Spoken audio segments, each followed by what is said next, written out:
আলহামদুলিল্লাহ, ঐতিহ্যবাহী নাজিরবাজার জামে মসজিদে সমবেত সম্মানিত তাওহীদবাদী সৌদি মুসলিম ভ্রাতৃবৃন্দ, মুসল্লি কেরাম, আলহামদুলিল্লাহ আজকে আপনাদের সম্মুখে সূরা আল বাকারার 231তম আয়াতের অংশ বিশেষ আপনাদের সামনে তেলাওয়াত করা হয়েছে।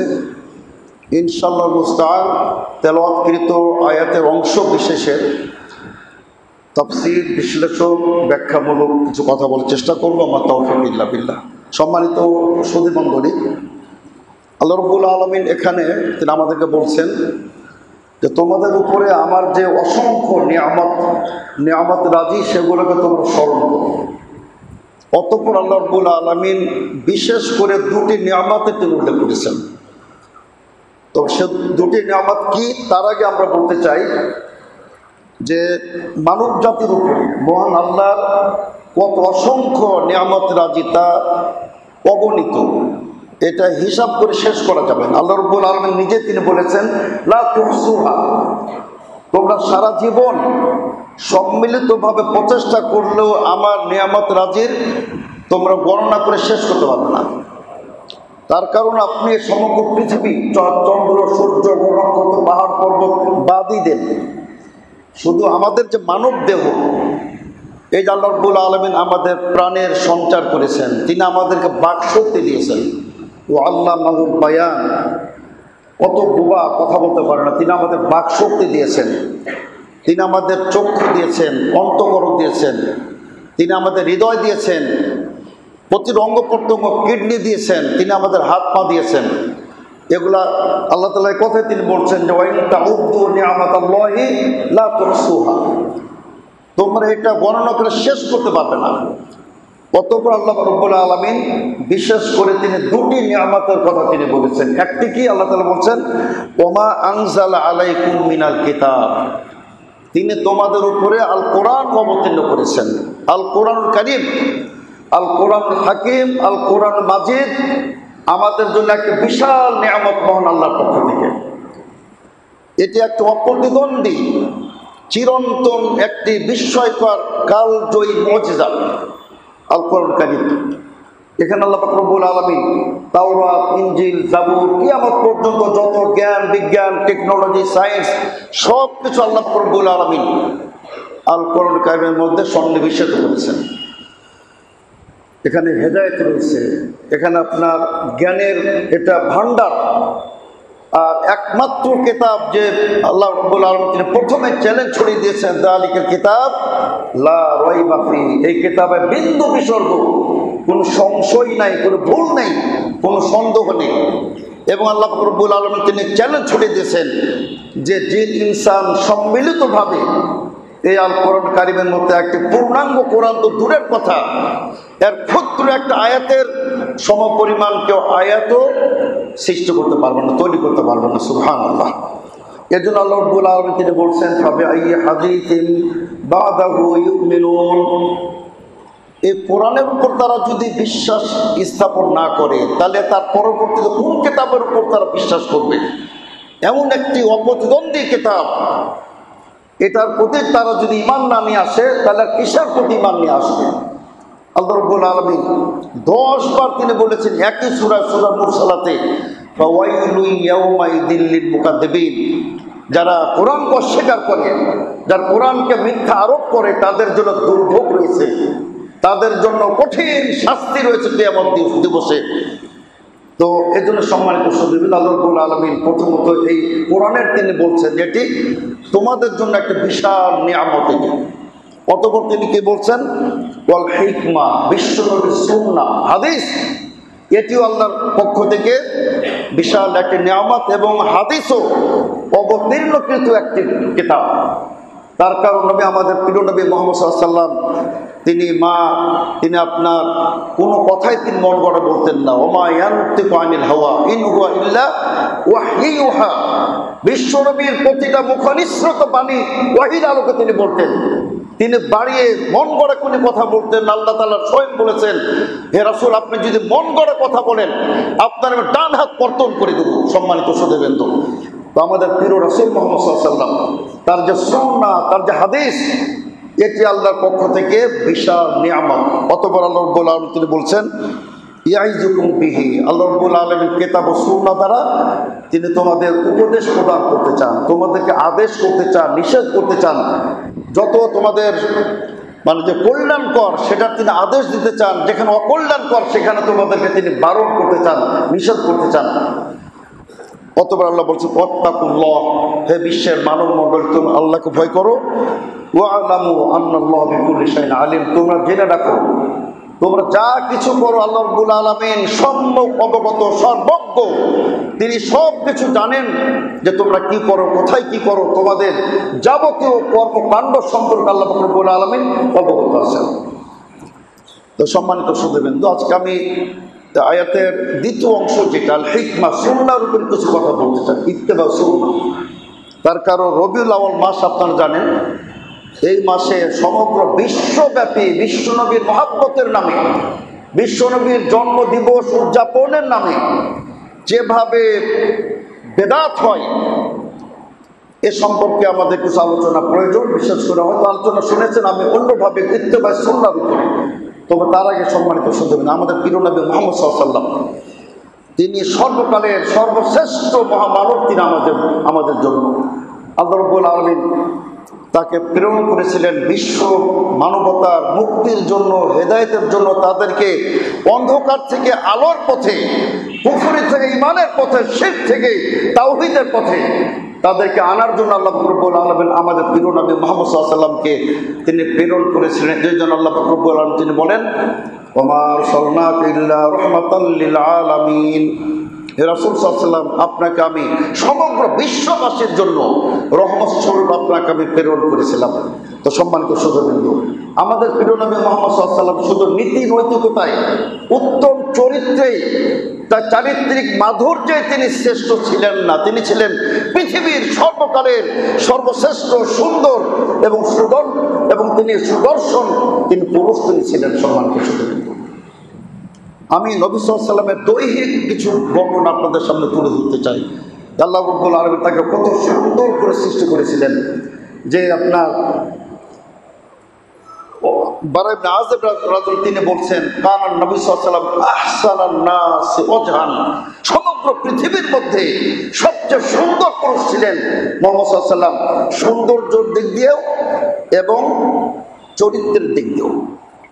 যেখানে আল্লাহ রাব্বুল আলামিন স্বয়ং তিনি বলছেন ওয়া ইন্নাকা লাআলা খুলুকিন আযীম, হে রাসূল সাল্লাল্লাহু আলাইহি ওয়াসাল্লাম আপনি মহান চরিত্রের উপরে প্রতিষ্ঠিত। আল্লাহ তাআলা স্বয়ং তিনি সাক্ষী দিয়েছেন।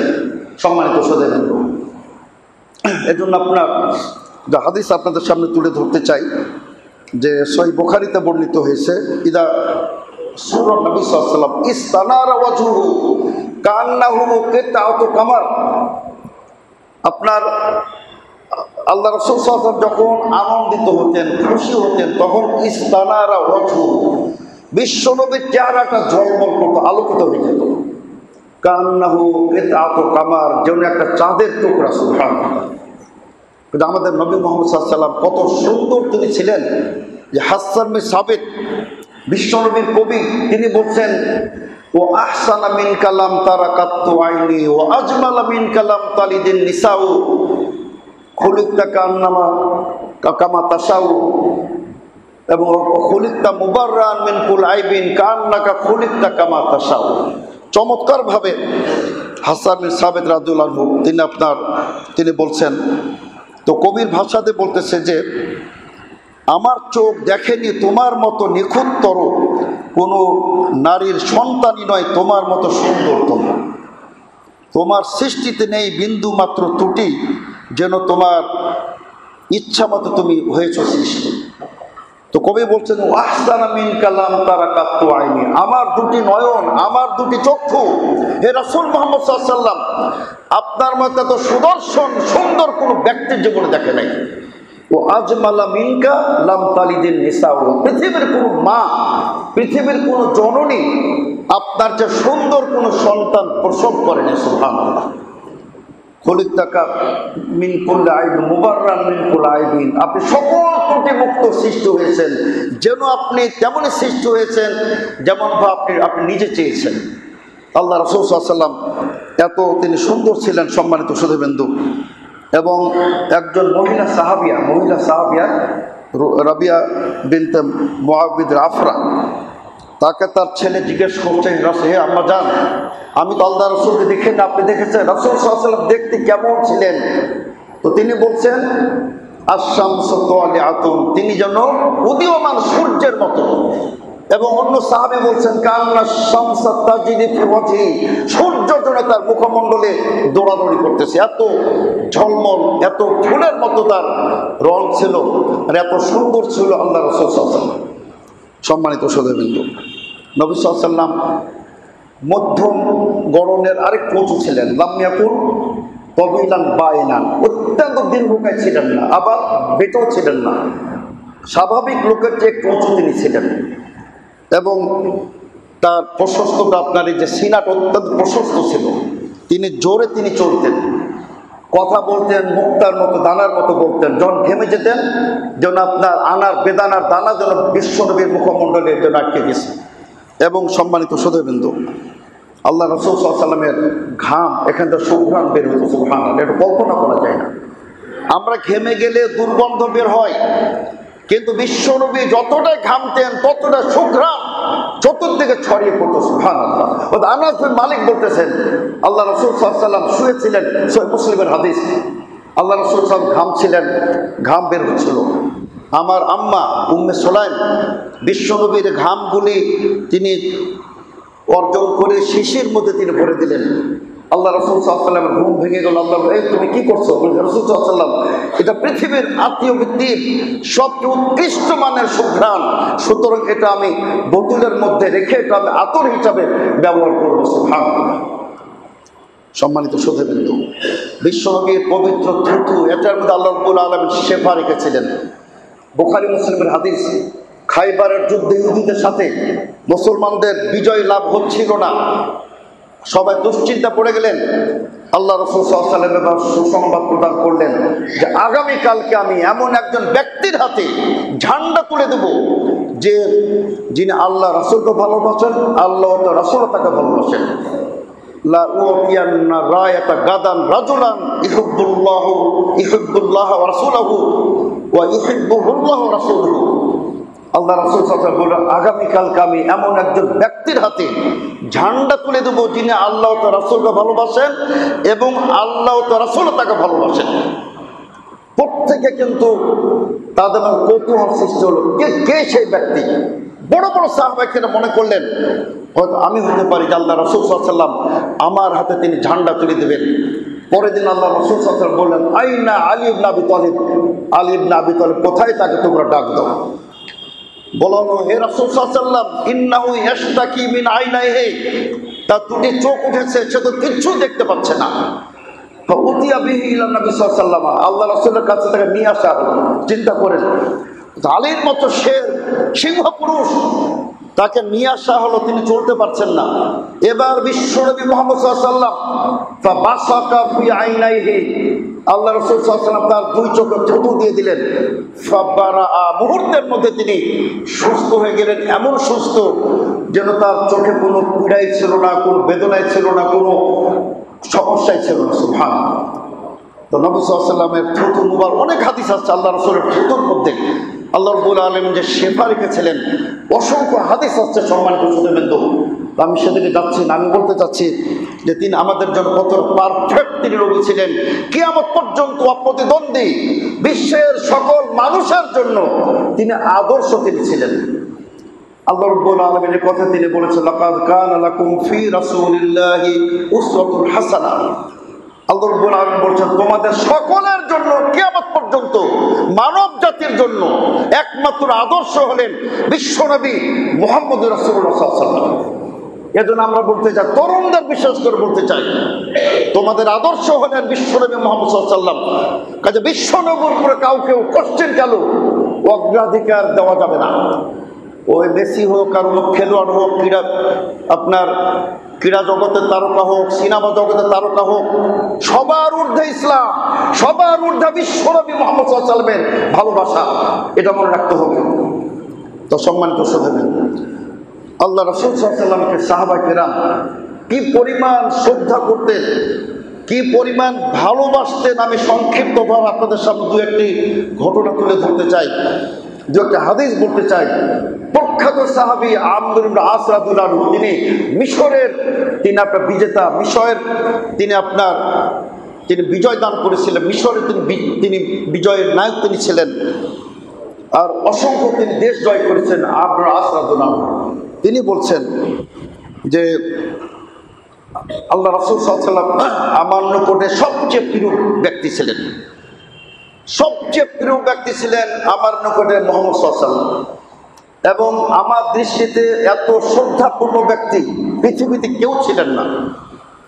তিনি বলছেন আমি আল্লাহ রাসূল সাল্লাল্লাহু আলাইহি ওয়াসাল্লামকে কখনো চোখ ভরে, দুই চক্ষু মিলিয়ে আল্লাহ রাসূল সাল্লাল্লাহু আলাইহি ওয়াসাল্লামকে কখনোই দেখি নাই। তার কারণ তার ভয়ে আর তার প্রতি আমার যে শ্রদ্ধাবোধ, আমি বিশ্বনবীর চোখে চোখ রাখতে পারি না কখনো। আল্লাহ এতটা সম্মান করতাম, এতটা ভয় করতাম, আমি আল্লাহ রাসূলকে পুরো চোখ ফেরা কখনো দেখি না। সুবহানাল্লাহ। এবং তিনি বলছেন যে তোমরা যদি আমাকে বলো যে আল্লাহ রাসূল কেমন ছিলেন, বর্ণনা করে বলতে পারবো না। তার কারণ আমি আল্লাহ রাসূলের সামনে আমি চোখ নিচু করে দাঁড়াতাম, চক্ষু মিলিয়ে রাসূলকে আমি কখনোই দেখি নাই। এত তাকে সম্মান করতাম, এত তাকে ভক্তি করতাম, এত মর্যাদা দিতাম। সম্মানিত সাথে বিশ্বনবীর আপন চাচা আব্বাস বিন আব্দুল মুত্তালিবকে কেউ জিজ্ঞেস করলেন যে আপনি বড় না নবী সাল্লাল্লাহু আলাইহি ওয়াসাল্লাম বড়? আনতা আকবারু আম রাসূলুল্লাহ, মানে বয়সের দিক দিয়ে তিনি বলছেন রাসূলুনা মুহাম্মদ সাল্লাল্লাহু আলাইহি ওয়াসাল্লাম আকবারু মিন্নি ওয়ালাকিন্নী বুলিতু কাবলাহু। তিনি বলছেন আল্লাহ রাসূল সাল্লাল্লাহু আলাইহি ওয়াসাল্লাম আমার চেয়ে বড়, তবে আমি আল্লাহ রাসূলের পূর্বে জন্মগ্রহণ করেছি। চিন্তা করুন, ভাষাটা দেখুন। তিনি বলছেন আল্লাহ রাসূল আমার চেয়ে বড়, কিন্তু আমি আল্লাহ রাসূলের পূর্বে জন্মগ্রহণ করেছি।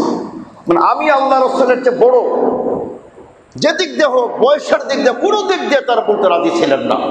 এত তার আল্লাহ রাসূল সাল্লাল্লাহু আলাইহি ওয়াসাল্লামকে ভালোবাসতেন। সম্মানিত সাথীবৃন্দ, তো সুতরাং সম্মানিত সাথীবৃন্দ, আমাদের নবী সাল্লাল্লাহু আলাইহি ওয়াসাল্লাম তিনি ছিলেন অতুলনীয় ব্যক্তিত্ব। তিনি ছিলেন সর্বকালের সর্বশ্রেষ্ঠ মহামানব এবং সব দিক তিনি আপনার সুন্দর, তিনি পুরুষ ছিলেন। সম্মানিত সাথীবৃন্দ, এজন্য আপনার বিশেষ করে আমরা বলতে চাই যে আমাদের রাসূল মুহাম্মদ সাল্লাল্লাহু আলাইহি ওয়াসাল্লাম তিনি আমাদের আদর্শ। আল্লাহ পাক রব্বুল আলামিন আমার আপনার রাসূলের জন্য আমাদের প্রত্যেকে আল্লাহ রাসূলের আনুগত্যকে আল্লাহ পাক রব্বুল আলামিন ফরজ করে দিয়েছেন। সম্মানিত সাথীবৃন্দ, তো আমি আপনাদের সামনে দু একটা আয়াত পেশ করতে চাই। আল্লাহ তাআলা এই কথা তিনি বলছেন যে ওমা কানা লিল মুমিনিন ওয়ালা মুমিনাতিন ইযা কাদাল্লাহু রাসূলু আমরান আন ইয়াকুনা লাহুম খিয়ারা। আল্লাহ বলছেন সূরাতুল আহজাবের 36 আয়াত আল্লাহ তাআলা বলছেন যে আল্লাহ তার রাসূল যখন কোনো ফয়সালা দিয়ে দেবেন, তখন কোনো মুমিন নর এবং নারীর জন্য এটা বৈধ নয় যে সেখানে অপশন খুঁজবে ঐচ্ছিক কিনা। সে সামান্য চিন্তা ভাবনা করবে, অবকাশ নেবে, কোনো সুযোগ নাই। যেটা আল্লাহ রাসূলের সিদ্ধান্ত সেটা মানতেই হবে। কোনো এখানে তাকে আপনার মানে চিন্তা ভাবনা করা যাবে না যে আমি একটু ভেবে দেখি, ভাববার কোনো সুযোগ নেই। আল্লাহ রাসূলের যেখানে সিদ্ধান্ত, সেখানে একদম চক্ষু বন্ধ করে ধার্যভাবে সেটা মেনে নিতে হবে। সম্মানিত সাথীবৃন্দ, দেখুন আপনারা হয়তো জানেন সহিহ বুখারীর হাদিস, আপনার বারিরা এবং মুগীস রাদিয়াল্লাহু আনহু দুজন সাহাবী ছিলেন, স্বামী স্ত্রী। স্বামীর নাম হচ্ছে মুগীস, স্ত্রীর নাম বারিরা। দুজনই যখন দাস ছিলেন, আয়েশা রাদিয়াল্লাহু আনহা একজনকে মুক্ত করে দিলেন, বারিরাকে মুক্ত করে দিলেন। ইসলামের বিধান যেহেতু উনি এখন মুক্ত স্বাধীন, উনি পূর্বের স্বামীকে রাখতে পারেন, ডিভোর্সও করতে পারেন। এবার বারিরা সিদ্ধান্ত নিলেন যে তিনি মুগীসকে স্বামী হিসাবে গ্রহণ করবেন না। তার কারণ উনি আসলে দেখতে অনেকটাই অসুন্দর ছিলেন, আর বারিরা ছিলেন পরম সুন্দরী। তো তিনি সিদ্ধান্ত নিলেন যে তিনি মুগীসকে তালাক দিয়ে দেবেন। এবার আপনার মুগীস কিন্তু বারিরার প্রেমে, স্ত্রীর প্রেমে পাগল হয়ে গেল। বলি বলি ঘুরে লোকজনকে ধরে যে একটু মুগীসকে, একটু বারিরাকে বোঝান, আমি তাকে অনেক ভালোবাসি, বারিরা ছাড়া আমি চলতে পারবো না। অনেক লোক বারিরাকে বোঝালেন, কিন্তু সবার মতামতকে প্রত্যাখ্যান করলেন। এবার মুগীস আল্লাহ রাসূলের কাছে গেলেন, হে রাসূল সাল্লাল্লাহু আলাইহি ওয়াসাল্লাম, আপনি একমাত্র ব্যক্তি যা আপনার সুপারিশ বারিরা শুনবে, আমার বিশ্বাস। আল্লাহ রাসূল সাল্লাল্লাহু আলাইহি ওয়াসাল্লাম বাড়িরাকে ডাকলেন, বল বাড়িরা দেখো তোমার জন্য মুগিস কিন্তু একদম পাগল হয়ে গেছে, তুমি মুগিসকে স্বামী হিসেবে রেখে দাও। বাড়িরা বলছেন, হে রাসূল সাল্লাল্লাহু আলাইহি ওয়াসাল্লাম, এটাকে আপনার ব্যক্তিগত পরামর্শ না এটা শরীয়তের নির্দেশ? আমি ক্লিয়ার বলতে চাই হে রাসূল সাল্লাল্লাহু আলাইহি ওয়াসাল্লাম, এটা যদি শরীয়তের নির্দেশ হয়, এটা ওহীর আলোকে যদি হয়, আমি মানতে বাধ্য। এই মুহূর্তে আমি আমার স্বামী মুগিসকে গ্রহণ করে নেব। কিন্তু এটা যদি আপনার ব্যক্তিগত মতামত হয়, ব্যক্তিগত পরামর্শ হয়, আমি বাড়িরা আপনার মতামতকে আপনি প্রত্যাখ্যান করুন। সুবহানাল্লাহ। আল্লাহ রাসূল সাল্লাল্লাহু আলাইহি ওয়াসাল্লাম বললেন যে এটা আমার ব্যক্তিগত মতামত। বাড়িরা বললেন যে রাসূল সাল্লাল্লাহু আলাইহি ওয়াসাল্লাম মাফ করবেন, আমি আপনার ব্যক্তিগত মতামতকে প্রত্যাখ্যান করলাম, আমি মুগিসকে স্বামী হিসেবে গ্রহণ করতে পারবো না। তো কাজে দেখুন সম্মানিত শ্রোতাবৃন্দ, রাসূল সাল্লাল্লাহু আলাইহি ওয়াসাল্লামের যেটা আদেশ, যেটা ওহীর আলোকে, এটার বাইরে যাবার কোনো সুযোগ নাই সম্মানিত শ্রোতাবৃন্দ। ওটাকে আপনার মানতেই হবে। এজন্য আল্লাহ পাক রব্বুল আলামিন তিনি বলেন, ওয়ামাই ইউশাকিকির রাসূল মিন বাদি মা তাবায়্যানা লাহুল হুদা ওয়া ইয়াত্তাবি গায়রা সাবিলিল মুমিনিন নুওয়াল্লিহি মা তাওয়াল্লা নুসলিহি জাহান্নাম ওয়া সাআত মাসীর। আল্লাহ রাব্বুল আলামিন বলছেন, ওয়ামাই ইউশাকিকির রাসূল, যে ব্যক্তি রাসূলের বিরুদ্ধাচরণ করবে, মিন বাদি মা তাবায়্যানা লাহুল হুদা, হেদায়েত স্পষ্ট হবার পরে, দলিল স্পষ্ট হবার পরে, ওয়াত্তাবি গায়রা সাবিলিল মুমিনিন, আর মুমিনদের পথ ছাড়া অন্য লোকের পথ অবলম্বন করবে, আল্লাহ তাআলা বলছেন নুওয়াল্লিহি মা তাওয়াল্লা, সে যেদিকে যাবে আমি সেদিকে তাকে ফিরাই দেব। ওয়া নুসলিহি জাহান্নাম, আর আমি তাকে জাহান্নামে নিক্ষেপ করাবো। ওয়া সাআত মাসীরা, কত নিকৃষ্ট জায়গা জাহান্নাম। এজন্য সম্মানিত শ্রোতাবৃন্দ, বিশ্বনবীর বিরুদ্ধাচরণ একদম টোটালি নিষিদ্ধ। সম্মানিত শ্রোতাবৃন্দ, বিশ্বনবীর আনুগত্য মানে মহান আল্লাহর আনুগত্য। আল্লাহ ক্লিয়ার বলেছেন, মাইতি রাসূল ফাকাত আতা আল্লাহ। সূরা নিসা আল্লাহ তাআলা বলেন, যে ব্যক্তি রাসূলের আনুগত্য করবে সেজন্য আল্লাহর আনুগত্য করবে। এজন্য সম্মানিত শ্রোতাবৃন্দ, রাসূলের বাইরে আমাদের যাবার কোনো সুযোগ নাই। বিশ্বনবীকে জীবনেও কখনো তিনি নিজের জন্মদিবস উদযাপন করেছিলেন? প্রশ্ন ওঠে না। আবু বকর, উমর, উসমান, আলী, কোন একজন সাহাবী বিশ্বনবীর জন্মদিবস উদযাপন করেছিলেন? কেউ করেন নাই। সম্মানিত শ্রোতাবৃন্দ, ইসলামের জন্মদিবস এটার কোনো বৈধতাই নাই। দেখুন আল্লাহ রাসূল সাল্লাল্লাহু আলাইহি ওয়াসাল্লামের পরে আবু বকর আসলেন, তখনও কিন্তু তারিখ চালু হয় নাই, এই যে হিজরি সন চালু হয় নাই। 17 হিজরিতে ওমর খাত্তাব যখন খলিফাতুল মুসলিমিন ছিলেন, আমিরুল মুসলিমিন ছিলেন, আমিরুল মুমিনিন ছিলেন, তো আবু মুসা আশআরী রাদিয়াল্লাহু প্রখ্যাত সাহাবী, তিনি বললেন, হে আমিরুল মুমিনিন, আপনি যে আমাদের কাছে চিঠিপত্র পাঠান সেখানে কিন্তু কোনো ডেট থাকে না। আমরা বুঝতে পারি না যে আপনার চিঠিটা কতদিন আগের লেখা, অথচ অন্যদের কিন্তু খ্রিস্টানদের, ইহুদিদের কিন্তু তার একটা ডেট থাকে। উমর রাদিয়াল্লাহু আনহু সাহাবায়ে কেরামকে নিয়ে বসলেন। এটা উমরের বৈশিষ্ট্য ছিল, তিনি এককভাবে তিনি সিদ্ধান্ত দিতেন না। এত বড় তিনি আলেম। তিনি যখন মৃত্যুবরণ করেন, ইবনে মাসউদ বলেছিলেন যে আজকে পৃথিবী থেকে 10 ভাগের 9 ভাগ ইলমাতকে মাটির নিচে দাফন হয়ে গেল। সুবহানাল্লাহ, এত বড় আলেম। আল্লাহ রাসূল সাল্লাল্লাহু আলাইহি ওয়াসাল্লাম বলেছেন, আমার পরে পৃথিবীতে কেউ নবী হলে তিনি হতেন ওমর। এবং বিশ্বনবী বলেছেন, আমার পরেও এই যে আপনার যারা ভবিষ্যৎ বক্তা আল্লাহ জানেন, কিন্তু প্রেক্ষাপট বুঝে যে গায়েবের কিছু খবর অনুধাবন করতে পারে, সেটা হল উমর রাদিয়াল্লাহু আনহু। মুহাদ্দিস বলা হয়, যারা পরিস্থিতি বোঝার কিছু আজ করতে পারে, তিনি হলেন উমর রাদিয়াল্লাহু আনহু। তো তিনিও কিন্তু আপনার সাহাবায়ে কেরামকে জমা করতেন। তিনি জমা করে বললেন, আমরা একটা তারিখ চালু করতে চাই, সেটা কবে থেকে হবে, কিভাবে হবে। কেউ বলে, হে রাসূল সাল্লাল্লাহু আলাইহি ওয়াসাল্লাম, আপনি আল্লাহ রাসূল সাল্লাল্লাহু আলাইহি ওয়াসাল্লামের নবুয়ত থেকে চালু করেন। কেউ বলছে, হে ওমর আমিরুল মুমিনিন, আপনি আল্লাহ রাসূলের হিজরত থেকে চালু করেন। তিনি বললেন যে আমরা হিজরত থেকে চালু করলাম, হিজরত থেকে আরবি হিজরি নববর্ষ, আরবি হিজরি তারিখ ক্যালেন্ডার শুরু হল। তো দেখুন ওখানে সাহাবায়ে কেরাম কেউ বললেন যে আল্লাহ রাসূলের নবুয়ত সাল থেকে, কেউ বললেন হিজরি সাল থেকে, কিন্তু একজন সাহাবীও বিশ্বনবীর জন্ম থেকে একজন সাহাবী ওইটা প্রস্তাব পেশ করেননি। সুতরাং জন্ম দিবস এটা কোনো গুরুত্বপূর্ণ বিষয় নয়। তার কারণ ওয়াহী, রিসালাত, নবুয়াত, হিজরত। আমিরুল মুমিনিন ফারুক বলেছিলেন, হিজরত ফাররাকাত বাইনাল হক ওয়াল বাতিল, হক এবং বাতিলের মধ্যে পার্থক্য নিরূপণকারী হলো হিজরত। সুতরাং তিনি হিজরত থেকে তিনি হিজরি বর্ষ তিনি চালু করেছিলেন। সম্মানিত শ্রোতাবৃন্দ, আর আল্লাহ তাআলা বলছেন, ওমা আরসালনাকা ইল্লা রাহমাতাল লিল আলামিন। আল্লাহ তাআলা এখানে রিসালাতের কথা বলেছেন। হে রাসূল সাল্লাল্লাহু আলাইহি ওয়াসাল্লাম, আপনাকে আমি রিসালাত দান করেছি কেবলমাত্র সমগ্র বিশ্ববাসীর জন্য রহমত স্বরূপ। সম্মানিত শ্রোতাবৃন্দ, সুতরাং রিসালাত গুরুত্ব, নবুয়তের গুরুত্ব আছে, হিজরতের গুরুত্ব আছে, কিন্তু জন্ম দিবসের কোনো গুরুত্বই নাই। সম্মানিত শ্রোতাবৃন্দ, আমাদের দেশে আপনার কিছু বেদাতিরা বিশ্বনবীর জন্মদিবস আর বিশ্বনবীর জন্মদিবসকে কেন্দ্র করে নতুন নতুন বেদাত চালু হচ্ছে। সম্মানিত শ্রোতাবৃন্দ, আগে মিছিল বের হতো না। আজ থেকে 15-20 বছর আগে বিশ্বনবীর জন্মদিবসের মিছিল বের হতো। দেখুন ভাই, জাসনে জুলুস ঈদে মিলাদুন নবী, চট্টগ্রামে 10 লক্ষ লোকের সমাগম হয় আর মিছিল হয়। এই মিছিল কি বিশ্বনবীর কোন সাহাবা কেরাম করেছিলেন?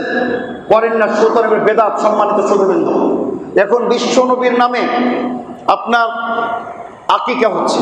আস্তাগফিরুল্লাহ। ঢাকা ইউনিভার্সিটিতে বিশ্বনবীর জন্য গরু কিনা হয়েছে, আকিকা মানে আপনার আবেগ, মহব্বত নাই, বিশ্বনবীর ইত্তেবা সুন্নাত নাই, শুধু আবেগ, ইমোশন। ইমোশন দিয়ে ইসলাম চলে না। সম্মানিত শ্রোতাবৃন্দ, ইমোশন দিয়ে ইসলাম চলে না। ইমোশন দিয়ে ইসলাম চললে বেদাতিরা সবার আগে জান্নাতে যেত। তার কারণ তাদের আবেগ বেশি, ইমোশন বেশি, কিন্তু তাদের বিশ্বনবীর প্রতি মহব্বত নাই, ইত্তেবা সুন্নাতের প্রতি তাদের কোনো গুরুত্ব নাই। সম্মানিত শ্রোতাবৃন্দ, সৌদি আরবে বর্তমানে প্রখ্যাত আলেম আল্লামা আব্দুর রাজ্জাক বাদর, আল্লাহ আব্দুল মুহসিন বাদরের ছেলে, দুজন বাপ বেটা, দুজনই মুহাদ্দিস এবং দুজনই মদিনা ইউনিভার্সিটির প্রফেসর। আল্লামা আব্দুর রাজ্জাক বাদরকে জিজ্ঞেস করা হয়েছিল, তুরস্ক থেকে লোক গেছিল সৌদি আরব 12 রবিউল আউয়াল।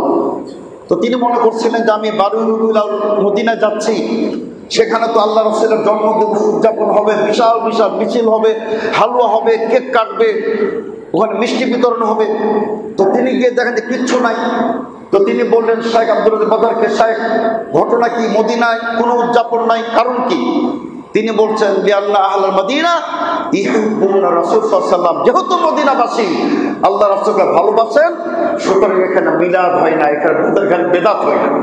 তো সম্মানিত শ্রোতাবৃন্দ, এই বেদাতিদের ভাগ্যে আর যতই চিৎকার করুক, বিশ্বনবীর হাউজে কাউসারের পানি থেকে তারা বঞ্চিত হবে। তার কারণ সহিহ বুখারী মুসলিমের হাদিস, বিশ্বনবী বলেন, একটি গ্রুপ আসবে আমার কাছে পানি পান করতে হাউজে কাউসারের, আমি তাদেরকে মারহাবা বলবো, আহ্বান করবো, কিন্তু তাদেরকে আমার নিকট থেকে তাড়িয়ে দেওয়া হবে। আমি বলবো, ওরা আমার উম্মত, ওদেরকে কেন তাড়িয়ে দেওয়া হচ্ছে? ফেরেশতা মণ্ডলী বলবেন, হে রাসূল সাল্লাল্লাহু আলাইহি ওয়াসাল্লাম, ইন্নাকা লা তাদরি, আপনি জানেন না আপনার মৃত্যুর পরে মাযা আহদাথু বা'দাকা, আপনার মৃত্যুর পরে তারা কত নতুন নতুন বেদাত আবিষ্কার করেছিল। সুতরাং বিশ্বনবী বলবেন, সুলতান সুলতান, যাও, বিতাড়িত হয়ে যাও, দূর হয়ে যাও। এজন্য সম্মানিত শ্রোতাবৃন্দ, বিশ্বনবীর ইত্তেবা প্রয়োজন। বিশ্বনবীর জন্মদিবসের কোনো ভিত্তি নাই। সম্মানিত শ্রোতাবৃন্দ, এটা সর্বপ্রথম ওই যে ইরবিল নগরীর আপনার হাকিম বাদশাহ অথবা গভর্নর আল মালিকুল মুজাফফর আবু সাইদ কুরতুবী এটা সর্বপ্রথম আবিষ্কার করে। আবার কেউ বলছে যে 400 শতাব্দীতে, 400 হিজরি শতাব্দীতে ফাতেমি বংশের, অসম্ভবত ফাতেমি ছিল না, ওরা আল্লাহ রাসূলের মানে জন্ম মানে ওই বংশের দিকে নিজেদের সম্বোধন করেছিল মানুষকে প্রতারিত করার জন্য। তারাই সর্বপ্রথম 6টি মিলাদ উদযাপন করেছিল। একটি হলো বিশ্বনবীর জন্মদিবস, তারপরে আলী রাদিয়াল্লাহু জন্মদিবস, ফাতেমা রাদিয়াল্লাহু জন্মদিবস, হাসান রাদিয়াল্লাহু জন্মদিবস, হোসেন রাদিয়াল্লাহু জন্মদিবস এবং সে বাদশার জন্মদিবস, এগুলো তারা উদযাপন করেছিল। সম্মানিত শ্রোতাবৃন্দ, এজন্য আমরা বলতে চাই যে আসলে আপনার আল্লাহ তাআলা আমাদের যেটা অপরিহার্য করেছেন আল্লাহ রাসূলের ইত্তেবা। সম্মানিত শ্রোতাবৃন্দ, তো এর কোনো বিকল্প নেই। আল্লাহ রাসূল সাল্লাল্লাহু আলাইহি ওয়াসাল্লামকে মহব্বত করতে হবে, আল্লাহ রাসূল সাল্লাল্লাহু আলাইহি ওয়াসাল্লামকে ভালোবাসতে হবে। সম্মানিত শ্রোতাবৃন্দ, এক সাহাবী আল্লাহ রাসূল জিজ্ঞেস করে, হে রাসূল সাল্লাল্লাহু আলাইহি ওয়াসাল্লাম, মাতা তাকুমুস সাআহ, কিয়ামত কবে হবে? আল্লাহ রাসূল বললেন, তুমি কিয়ামত সম্পর্কে জিজ্ঞেস করছো, তুমি বলো তো যে মাযা আ'তাতা লাহা, তুমি কিয়ামতের কি প্রস্তুতি গ্রহণ করেছো? তিনি বলছেন, ইয়া রাসূল সাল্লাল্লাহু আলাইহি ওয়াসাল্লাম, আমার তো তেমন প্রস্তুতি নাই, আমার খুব বেশি সালাতও নাই, যাকাতও নাই, দানশীলতা নাই, বিরুল ওয়ালিদাইন নাই, পিতামাতার প্রতি খেদমতও খুব একটা বেশি নাই, কিন্তু আমার একটি আমল আছে রাসূল সাল্লাল্লাহু আলাইহি ওয়াসাল্লাম। আল্লাহ রাসূল বললেন, কি আমল সেটি বলো দেখি। তিনি বললেন, রাসূল সাল্লাল্লাহু আলাইহি ওয়াসাল্লাম, ইন্নী উহিব্বুকা, আমি আপনাকে ভালোবাসি। সুবহানাল্লাহ। বিশ্বনবী বললেন, তুমি যেহেতু আমাকে ভালোবাসো, তুমি মনে রাখবে সহিহ বুখারীর হাদিস, আল মারউ মা মান আহাব্বা, মানুষ যাকে ভালোবাসবে তার সাথেই কিয়ামতের দিনে তার হাসর হবে। সুবহানাল্লাহ। এজন্য সম্মানিত শুধুবিন্দু, আমাদেরকে আমাদের প্রিয় রাসূল মুহাম্মদ সাল্লাল্লাহু আলাইহি ওয়াসাল্লামকে আমাদেরকে ভালোবাসতে হবে, তাকে সবার উপরে আমাদেরকে অগ্রাধিকার দিতে হবে। আল্লাহ তাআলা কি বলেন, ইয়া আইয়ুহাল্লাযীনা আমানু লা তুকদ্দিমু বাইনা ইয়াদাইল্লাহি ওয়া রাসূলি, হে মুমিনগণ, যদি তোমরা মুমিন হয়ে থাকো, খবরদার আল্লাহ ও তার রাসূলের উপরে কাউকেও প্রাধান্য দেওয়া যাবে না। আলহামদুলিল্লাহ, আহলাদিস একমাত্র জামাত যারা আল্লাহ আর রাসূলের উপরে কাউকে প্রাধান্য দেয় না। যত বড় ইমাম হোক, যত বড় তিনি পীর সাহেব হোক, যদি বিশ্বনবীর হাদিসের সাথে তার কথা কাজ না মিলে আমরা সেটাকে প্রত্যাখ্যান করি। সম্মানিত শুধুবিন্দু, কিন্তু অনেকে কিন্তু শর্ত সাপেক্ষে আল্লাহ রাসূলের হাদিসে লিখতে পারত। শর্ত কি? যদি আমার মাযহাব এলাও করে, যদি আমার পীর সাহেব এলাও করে, যদি আমার মুর্শিদ এলাও করে, যদি আমার ফিকহের কিতাব এলাও করে, তখনই তারা সে হাদিসগুলোকে মানে। আমরা আল্লাহর রহমতে নিঃশর্তে, শর্তহীনভাবে আমরা বিশ্বনবীর প্রত্যেকটা হাদিসের প্রতি আমরা আমল করি আল্লাহর রহমতে। আর এটাই কিন্তু সবচেয়ে মুক্তিপ্রাপ্ত দলের বৈশিষ্ট্য। সম্মানিত শুধুবিন্দু, যে আমরা আপনার কোনো প্রকার এখানে চিন্তার অবকাশ নাই যে আমরা কাজটি করবো কিনা। এমনকি আল্লামা শাইখ নাসিরুদ্দিন আলবানী তিনি এতটা বলেছেন, ওই হাদিসের প্রতি যদি কোনো ব্যক্তি আমল না করে, যদি সহিহ হাদিস হয়, আহলে হাদিসরা সেটার প্রতি আমল করে। আলহামদুলিল্লাহ। এই জন্য সম্মানিত শুধুবিন্দু, আমাদের প্রিয় রাসূল মুহাম্মদ সাল্লাল্লাহু আলাইহি ওয়াসাল্লামকে আমাদের জীবনের সর্বক্ষেত্রে আমাদেরকে ভালোবাসতে হবে এবং তারপর আমল করতে হবে। বিশ্বনবী মুহাম্মদ সাল্লাল্লাহু আলাইহি ওয়াসাল্লামের প্রতিহত করতে হবে। বিশ্বনবীর যদি কোনো অপমান হয়, অবমাননাকার কোনো বক্তব্য দেয়, আমাদের প্রতিবাদ করতে হবে। সম্মানিত শুধুবিন্দু, তো আমরা এ কথা বলতে চাই, সম্মানিত শুধুবিন্দু, আল্লাহ রাসূল সাল্লাল্লাহু আলাইহি ওয়াসাল্লাম তিনি আমাদের আদর্শ, তিনি আমাদের অনুকরণীয় একমাত্র ব্যক্তি, যাকে আমাদের জীবনের সর্বক্ষেত্রে। সম্মানিত শুধুবিন্দু, কিন্তু আমাদের বড় দুঃখ লাগে যে আমরা আল্লাহ রাসূলের অসংখ্য সুন্নাহকে আমরা কিন্তু আমল করি না। অথচ আবু হানিফা রাহমাতুল্লাহ তিনি স্বয়ং তিনি বলেছেন, ইদা সহাল হাদিস ফাহুয়া মাযহাবি, হাদিস যখন সহিহ হবে সেটা আমার মাযহাব হয়ে যাবে। আমাদের অনেক ভাইয়েরা তারা সহিহ হাদিস, বুখারী হাদিস, মুসলিমের হাদিস তারা আমল করেন না। রফুল হাদিস আশারে মুবাশশারাতে প্রমাণিত, 400 সাহাবী দ্বারা প্রমাণিত। আর রফুল না করার হাদিস দুর্বল, কিন্তু তারা অযাচিতভাবে মিথ্যাভাবে তারা বলে দেয় যে রফুল হাদিসগুলো মানসুখ হয়ে গেছে, অথচ তার কোনো প্রমাণ নাই। সম্মানিত শুধুবিন্দু, তো আমাদের বড় দুঃখ লাগে, বড় আফসোস লাগে। আমিন জোরে সশব্দের আমিন, বুখারী হাদিস, যে মসজিদ প্রকম্পিত হয়ে যেত, আজকে জোরে আমিন বললে আমাদেরকে কত বাধা দেওয়া হয়। এই যে বসুন্ধরা মসজিদ একসময় লেখা ছিল এই মসজিদে জোরে আমিন বলা নিষিদ্ধ, নাউযুবিল্লাহ। আল্লাহর মধ্যে সে অবস্থা নাই। এখন তো আল্লাহর মধ্যে ঘুরে দাঁড়িয়েছে, জনগণ বুঝতে পেরেছে, আলহামদুলিল্লাহ। এখন লক্ষ লক্ষ লোক বিশ্বব্যাপী আজকে সহিহ আকীদায়, সালাফি মানহাজে, আহলে হাদিস মতাদর্শে আজকে তার ফিরে আসতেছে, আলহামদুলিল্লাহ। তার কারণ তারা বুঝতে পারছেন হক এবং বাতিল। এবং বিশেষ করে আজকে মিডিয়ার কল্যাণে আজকে কাবা শরীফের মসজিদের ইমামদের তারা সালাত দেখতে পাচ্ছেন।